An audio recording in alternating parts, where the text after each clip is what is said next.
12 hal yang masih dibolehkan ketika puasa. Dalam berpuasa, kita dituntut untuk mengetahui semua ilmu yang berkaitan dengannya agar puasa kita tidak sia-sia. Termasuk ilmu tentang hal-hal yang masih dibolehkan kita lakukan saat kita melaksanakan salah satu rukun Islam yang mulia ini. Berikut kami rangkum 12 hal yang dibolehkan ketika puasa disertai dengan dalil dan penjelasan ulama. Yang pertama, mendapati waktu fajar dalam keadaan junub. Dari Aisyah dan Ummu Salamah radhiyallahu anhuma mereka berkata, Nabi SAW pernah mendapati waktu fajar atau waktu subuh dalam keadaan junub karena bersetubuh dengan istrinya. Kemudian beliau SAW mandi dan tetap berpuasa. Yang kedua, bersiwak ketika berpuasa.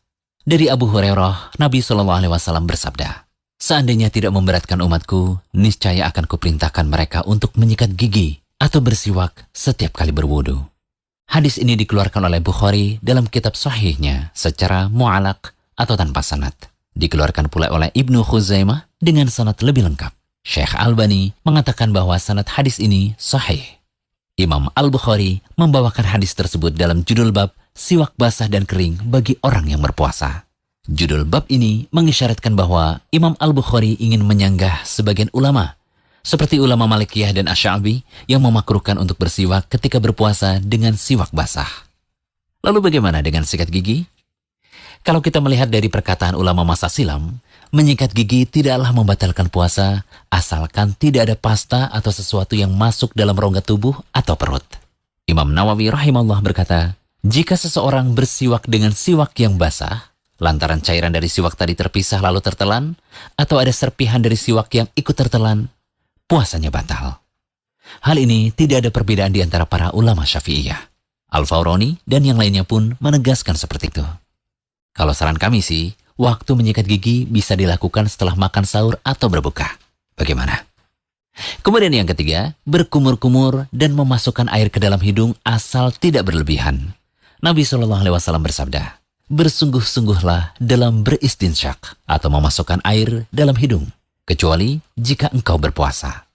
Ibnu Hajar rahimahullah mengatakan, jika dikhawatirkan sehabis bersiwak terdapat sesuatu yang basah di dalam mulut, seperti sesudah berkumur-kumur dan masih tersisa sesuatu yang basah di dalam mulut, maka itu tidak membatalkan puasa, walaupun sesuatu yang basah tadi ikut tertelan. Keempat, bercumbu dan mencium istri selama aman dari keluarnya mani. Dari Aisyah radhiyallahu anha, beliau berkata, Nabi SAW biasa mencium dan mencumbu istrinya sedangkan beliau dalam keadaan berpuasa. Beliau melakukan demikian karena beliau adalah orang yang paling kuat menahan syahwatnya. Kelima, bekam dan donor darah jika tidak membuat lemas. Dari Ibnu Abbas radhiyallahu anhu berkata bahwa Nabi SAW berbekam dalam keadaan berihram dan berpuasa. Anas bin Malik radhiyallahu anhu ditanya, apakah kalian tidak menyukai berbekam bagi orang yang berpuasa? Beliau berkata, tidak, kecuali jika bisa menyebabkan lemah. Imam Asy-Syafi'i mengatakan, jika seseorang meninggalkan bekam ketika puasa dalam rangka kehati-hatian, maka itu lebih aku sukai. Namun jika ia tetap melakukan bekam, aku tidak menganggap puasanya batal. Yang keenam, mencicipi makanan selama tidak masuk dalam kerongkongan. Dari Ibnu Abbas radhiyallahu anhuma, ia mengatakan, tidak mengapa seseorang yang sedang berpuasa mencicipi cuka atau sesuatu selama tidak masuk sampai ke kerongkongan. Termasuk dalam mencicipi di sini adalah mengunyah makanan untuk suatu kebutuhan seperti membantu mengunyah makanan untuk si kecil. Kemudian yang ketujuh, bercelak dan tetes mata. Al-Hasan Al-Basri mengatakan, tidak mengapa bercelak untuk orang yang berpuasa. Dikeluarkan oleh Abdul Razak dengan sanad yang sahih. 8. Mandi dan menyiramkan air di kepala untuk membuat segar. Hal ini dikuatkan oleh sebuah riwayat dari Abu Bakar bin Abdirrahman. Beliau berkata, sungguh aku melihat Rasulullah SAW di Al-Araj mengguyur kepalanya dengan air karena keadaan yang sangat haus atau sangat terik. Sedangkan beliau dalam keadaan berpuasa.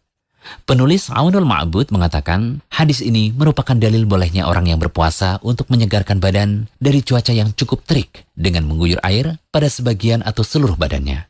Inilah pendapat mayoritas ulama dan mereka tidak membedakan antara mandi wajib, sunnah, atau mubah. Kesembilan, menelan dahak. Menurut madhab Hanafiyah dan Malikiyah, menelan dahak tidaklah membatalkan puasa, karena ia dianggap sama seperti air ludah dan bukan sesuatu yang asalnya dari luar. Kesepuluh, menelan sesuatu yang sulit dihindari, seperti masih ada sisa makanan, atau seperti darah pada gigi yang ikut pada air ludah dan jumlahnya sedikit serta sulit dihindari. Maka seperti ini tidak mengapa jika tertelan. Namun jika darah atau makanan lebih banyak dari air ludah yang tertelan, lalu tertelan, maka puasanya jadi batal. 11. Makan minum atau berjima dalam keadaan lupa. Dari Abu Hurairah radhiyallahu anhu, ia berkata, Rasulullah SAW bersabda, barang siapa yang lupa, sedang ia dalam keadaan puasa, lalu ia makan atau minum, maka hendaklah ia sempurnakan puasanya. Karena kala itu, Allah yang memberi ia makan dan minum. Ke-12, muntah yang tidak sengaja.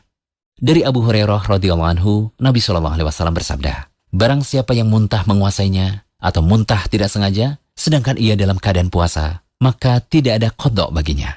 Namun apabila dia muntah dengan sengaja, maka wajib baginya membayar qadha.